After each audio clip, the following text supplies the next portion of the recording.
আসসালামু আলাইকুম। Welcome back to my channel and Facebook page. আপনারা সবাই কেমন আছেন? আশা করি ভালো আছেন। আলহামদুলিল্লাহ, আল্লাহর অশেষ রহমতে আমরাও ভালো আছি। আমি হাফসা বলছি চাঁদপুর থেকে। এখন সকালে সব কাজ শেষ করে তারপর আসছি জানলা খুলতে। জানলা খোলার পরে এখন চলে গেছি নাস্তা করতে। নাস্তা করে এখন চাটা খেয়ে নিতেছি। আর চা একটু গরম গরম খেলেই ভালো লাগে, সেজন্য এখনই ঢেলে নিতেছি। সেজন্য আগে নাস্তাটা খেলাম, তারপরে চা খেলাম। আর আজকে একটা বিশেষ কাজ করব, সেজন্য সকালেই রান্নাবান্না করার আগেই কাজটা কমপ্লিট করে নিতেছি। আমি একটা বাটি নিয়ে নিছি, আর দেখতেছেন একটা ব্রাশ নিয়ে নিছিলাম, সাথে অলিভ অয়েল তেল আর সরিষার তেল নিছি। দুটো ইউজ করে দিলে ভালো হয়, সেজন্য দুটো ইউজ করতেছি। আপনারা চাইলে যে কোনো একটা ইউজ করতে পারেন, যে কোনো তেল দুটার একটা, যেটা বাসায় থাকে সেটা দিয়ে করতে পারেন।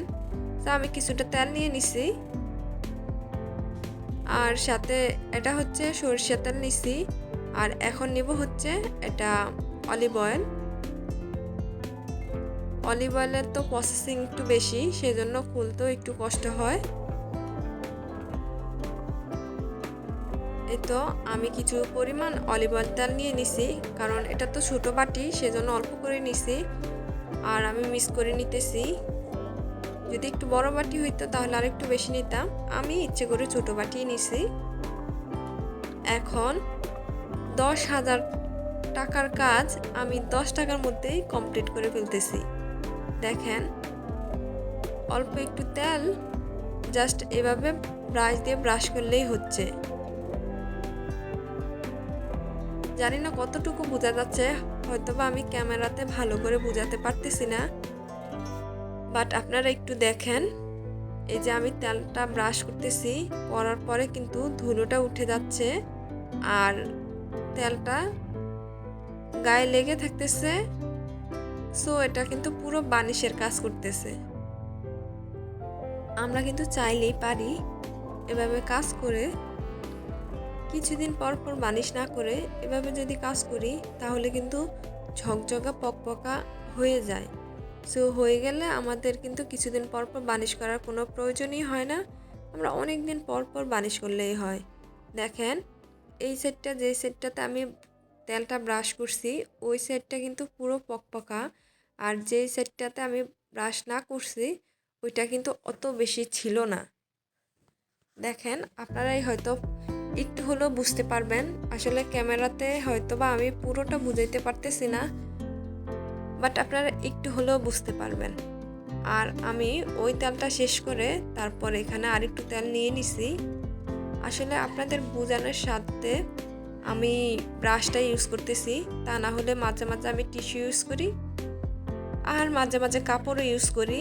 সো আপনাদেরকে বোঝানোর জন্যই আমি ব্রাশটা ইউজ করতেছি। আর ব্রাশটা ইউজ করলে তেমন বেশি কষ্ট হয় না, জাস্ট এভাবে ঘষতে মাজতে থাকলেই চলে। এই যে নকশাগুলোতে কিন্তু বেশিরভাগ পরিমাণেই ধুলাবালিটা লেগে থাকে। আমরা যখন মোছামুছি করি তখন কিন্তু নর্মাল যেই জায়গাগুলো থাকে ওইটাতে কিন্তু মোছা দিলে উঠে যায়, বাট নকশাগুলোর কারণে ধুলাবালিগুলো কিন্তু ওখানে আটকে থাকে। সো ব্রাশ দিয়ে করলে ওটা একটু সহজেই করা যায়, সেজন্য আমি ব্রাশটাও ইউজ করি। আর মাঝে মাঝে কাপড় অ্যান্ড টিস্যু দুটোই ইউজ করি। যখন যেটা ভালো লাগে, যেটা হাতের কাছে থাকে সেটা দিয়ে করি। আর আমার কাছে আরেকটা মনে হয়, ব্রাশ দিয়ে করলে মনে হয় একটু তেলটা বেশি লাগে। আমি যদি ব্রাশ দিয়ে না করে কাপড় দিয়ে করি, তাহলে কিন্তু অত পরিমাণে তেল লাগে না। এই তো ওখানটাতে আমি পুরো আমাদের ঘরে যা ফার্নিচার আছে, যেগুলো একটু পুরাতন হয়ে গেছে, ওই সবগুলাকে আমি একটু তেল দিয়ে ব্রাশ করে নেব। এভাবে মুছে নিলে ময়লাটা তো উঠে যাচ্ছে আর একটু সুন্দরও দেখা যাচ্ছে, সেজন্য আমি সবগুলাতেই ভালো করে মুছে নেব। দেখেন, তেলটা আমি যখন দিচ্ছি তখন ওই চাকাটা কিন্তু একদম কেমন জানি চকচকে চকচকে করতেছে, আর বাকি জায়গাগুলো এতটা চকচকে করে না, আর ওইগুলাতে ধুলাবালিও আছে। সো সেই জন্যই বলছি যে অল্প একটু তেল, যেহেতু 10,000 টাকার কাজ কিন্তু 10 টাকাতেই সম্ভব। আপনারা একটু কষ্ট করলেই হবে। আর আমাদের এখনকার জেনারেশনের যেই কাজ করে আমাদের আপুরা, আন্টিরা, তারা কিন্তু এত পরিমাণে কাজে পারদর্শী, কি বলবো, তারা ঘরে বসে এত এত সুন্দর করে কাজ করে। সো ওনারা চাইলেই পারে এই কাজগুলা করতে।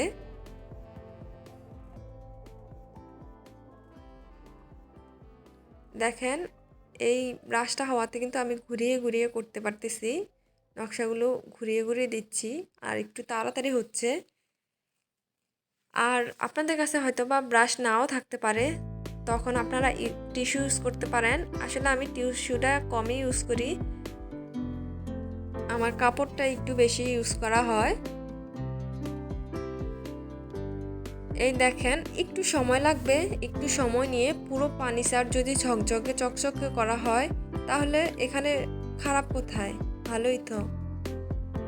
কারণ আমাদের একটু কষ্ট করাতে কিন্তু আমাদের ঘরটা অনেক সুন্দর দেখা যাচ্ছে। আর এখনকার জেনারেশন যে আপু আন্টিরা আছে, ওনারা কিন্তু একদমই ঘর দর পুরো ঝকঝকে চকচকে আর পরিষ্কার করে রাখে। সো ওনাদের কাছে এইসব কাজ একদমই তেমন কিছু না, আর আমার অনেক আপুরা এই টিপসটা জানে।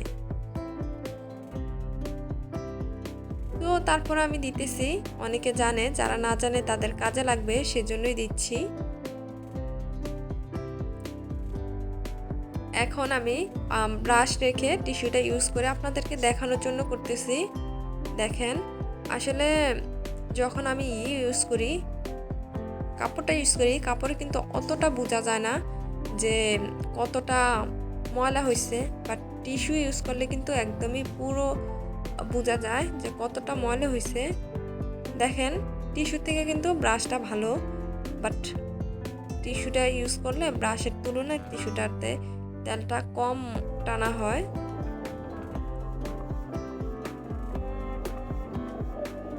আর এখন টিস্যুটা তো যেহেতু সাদা, সেহেতু পুরোপুরি বুঝতে পারবেন কতটা ময়লা প্রতিনিয়ত এই জায়গাগুলো মোছা হয়। দেখেন অল্প একটু ঘষা দিচ্ছি কিন্তু তাতে কতটা ময়লা। প্রতিদিন যখন এগুলা মোছা হয়, তারপরও দেখেন কিছুদিন পরে তেল ইউজ করলে এটাই বের হবে।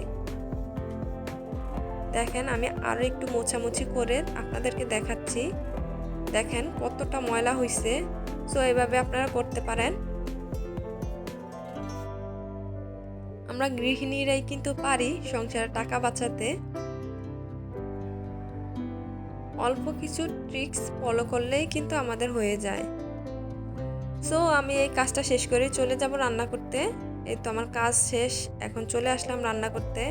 আজকে তেমন কিছুই রান্না করব না, সিম্পল সব রান্না করব। এখন রান্না করতেছি হচ্ছে পটল ভাজি। পটল ভাজিটা আমার কাছে ভালো লাগে, বাট পটল রান্না করলে ভাল লাগে না, সেজন্য ভাজি করে নিতেছি। আর পটল ভাজি একটু বেশি পরিমাণে পটল নিয়ে আসছিল, সেজন্য ভাজি অ্যান্ড ভর্তা দুটোই করছি।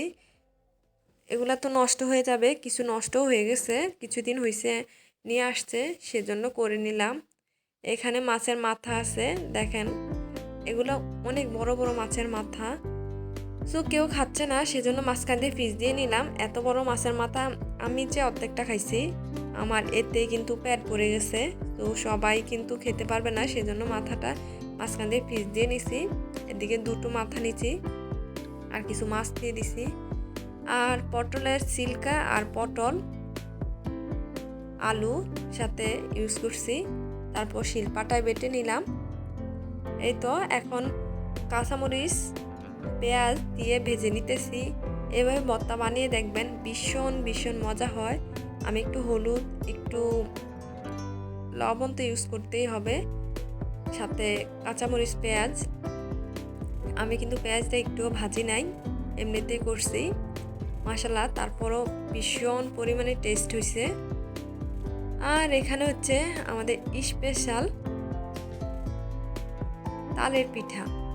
মাশাআল্লাহ, তালের পিঠা এত পরিমাণে টেস্ট হয়েছে আর এত সুন্দর হয়েছে পিঠাগুলো। এই যে আমি মাটি চুলাতেই দিছি, ফ্রাই প্যানে যেটা দিছি সেটা হচ্ছে নিচে তাওয়া দিয়ে তারপর দিছি। আর অন্য পাশে যে কলা পাতা আছে না, ওইটা দিয়ে দিছি। আর সেই পটল ভাজি, ভাইরাল পটলের পাতা ভাজি, কিন্তু এটা কিন্তু ভাইরাল রেসিপি। আর সাথে একটু ভর্তা নিয়ে দিছি। এটা হচ্ছে রাত্রের ভিডিও। রাত্রে আব্দুল হাসিবের আব্বু যখন বাজার থেকে আসছেন, কিছু ড্রাগন নিয়ে আসছে। এখন সবাই মিলে কেটে খাবো। এই ড্রাগনটা ভাল লাগে, একটু মিষ্টি মিষ্টি, সাদাটা একদমই ভালো লাগে না। আর হলুদটা তো আমি খাই না, সো সেটা জানি না। সাদাটা খাইছি, সাদাটা ভালো লাগে না। আপনাদের কাছে কোনটা ভালো লাগে প্লিজ কমেন্টে জানাবেন। ভিডিওটা এখানে শেষ করতেছি। আপনারা সবাই ভালো থাকবেন, সুস্থ থাকবেন। আল্লাহ হাফেজ, আসসালামু আলাইকুম।